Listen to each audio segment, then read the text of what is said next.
Dom here from Essential RC. Thanks for tuning in for another flight test. This is Top RC Hobbies SF260, 450mm wingspan.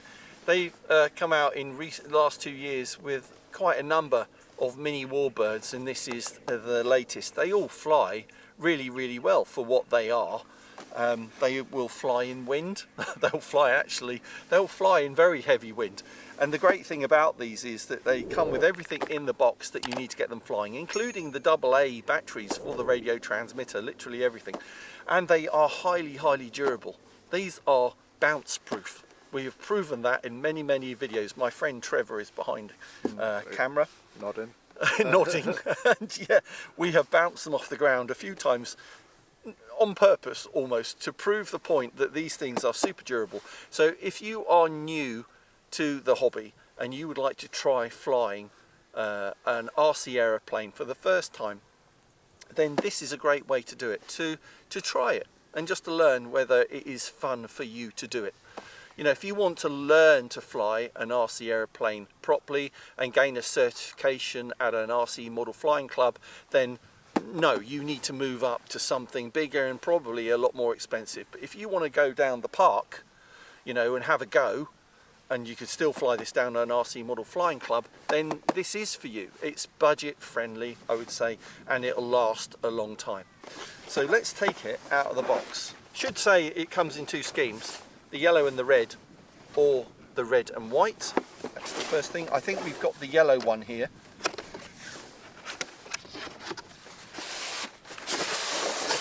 Yes, that is correct. So you've got the instruction manual, which is very useful, particularly for learning how to use the radio transmitter. Let's pull the plane out first.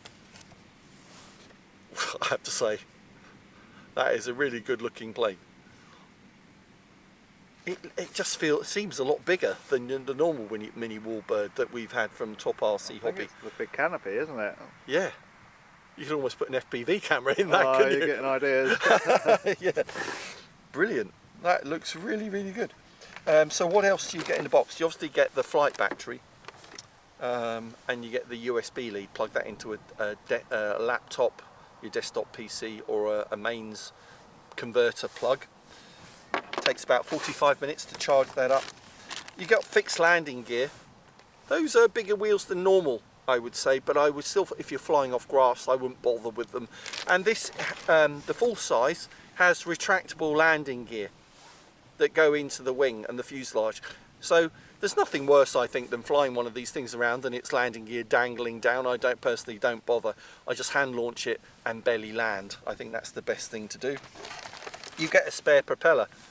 These are designed when they hit the ground for the propeller to pop off. Don't worry if that happens. You just literally clip it back on the front again if that happens. And I guarantee you won't have damaged much, if anything, if that happens. Because they don't fly that fast. That is the good thing. You get a little screwdriver in there as well. Why is that? Because the radio transmitter is on the back. If I pull that out, oh, it's in there tightly. You will see that you need a screwdriver to open the battery compartment. But on the front here, you've got the normal sticks. Then you've got your trims. You'll want to try and get it flying reasonably level, hands off the sticks. But then you have a 3-position mode switch for beginner, mid and expert. On beginner and mid, there are different levels of bank and pitch angle that it will allow you to fly, but certainly won't let you fly inverted. An expert turns that off altogether. Then you've also got an aerobatics button. So if you're in those first two modes, beginner and mid, you can, and you're flying along, you can click the button and do a stick input, and it will do a loop or a roll. And it will make you look like a pro pilot, which is great for me, even though I've been flying for 25 plus years. So there you go. Let's put the AA's in here. Let's put the flight battery in there. Let's go flying. Okay, so here we go. All charged up. So we turn on the transmitter first. You see the light is flashing. It's waiting for this to be plugged in.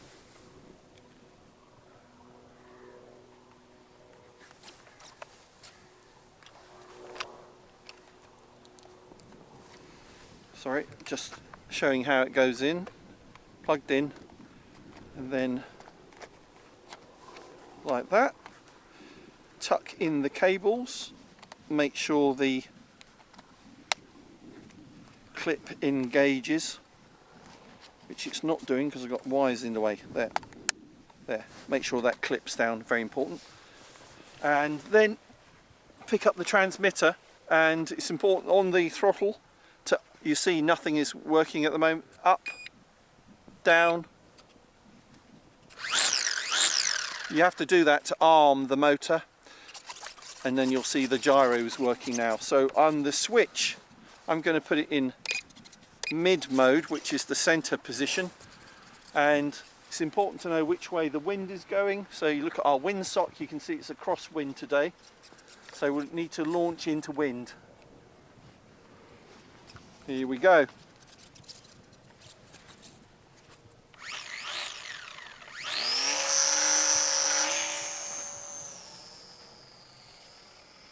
So a good chuck. Now, the important thing here is we want it to be flying level. So you see how it's climbing all by itself, and that's about half throttle. So I'm just going to put in some down trim.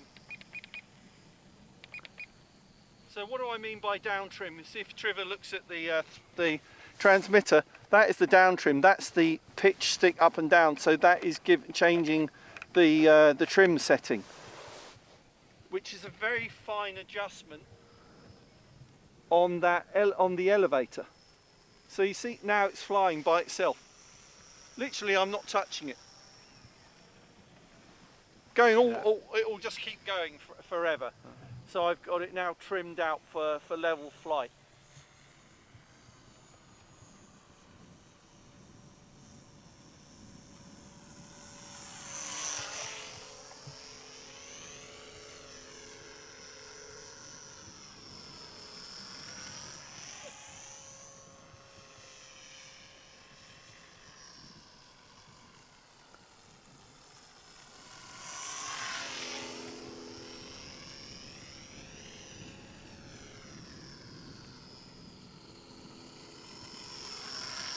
I have to say, Trevor, this is the most stable at slow speeds. Yeah, and it's also low wing, isn't it?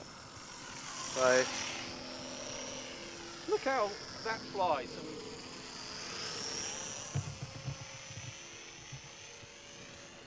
I'm literally just flying within the strip.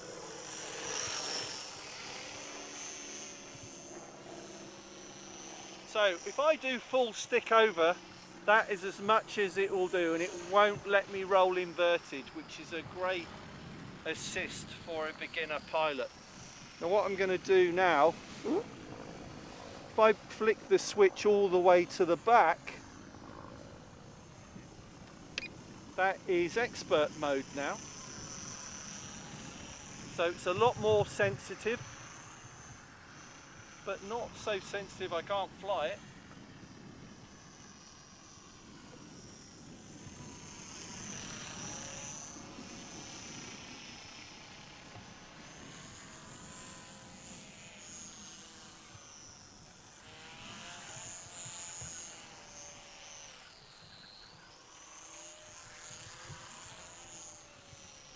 And fairly aerobatic as well.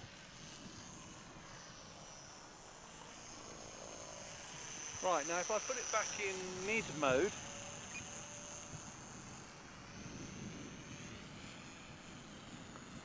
let's try this aerobatics button.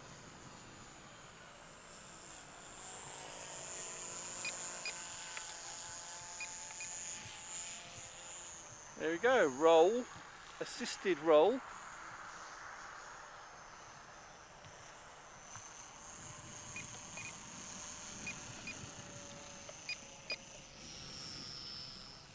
And loop.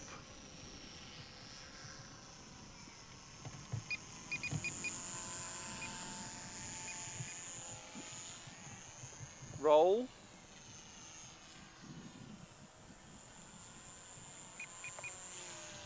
Loop.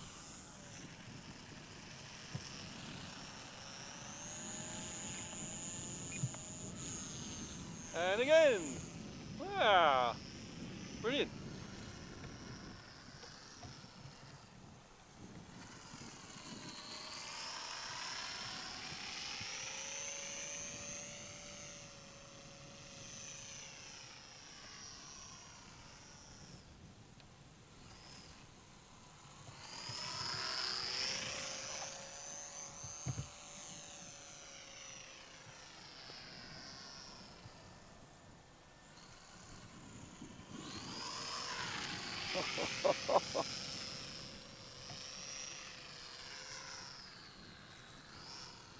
we spend a lot of money on bigger models that I enjoy less flying, Trevor. Yeah, that's the thing, you don't have to spend a fortune to have fun, do you? You don't, you really don't. And these don't cost a lot of money, I have to say. If I'd been, well, I'm happy now, but if I would have been, you know, when I started RC, if I'd had something like this for Christmas when I was 12 years old, like young Finn, I would have been a very happy guy. It's crazy how well that flies. Look at the space I'm flying in. Yeah. Yeah, you can see through the camera it's flying really well. Wonder if, because it's got a slightly longer tail, isn't it, than the... Yeah. Wonder if that helps. I think so, it just seems a lot bigger. The wingspan is virtually the same as the AT6 we were flying earlier, but it is a lot longer. It's about an inch longer, isn't it? Yeah.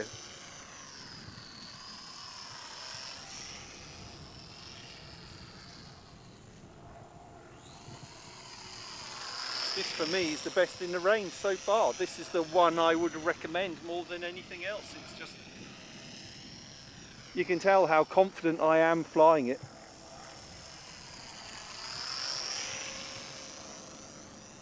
Alright, I'll do another circuit and come into land. Don't want to, I'm enjoying it too much.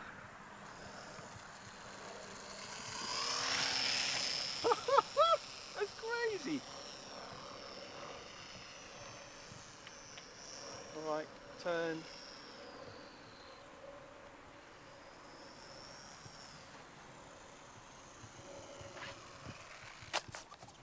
Oh. that's a good thing to demonstrate, actually. That's a good demonstration of the propeller, which is designed to pop off if it hits the ground, and it just literally pops back on the front. Oops, if I line it up properly.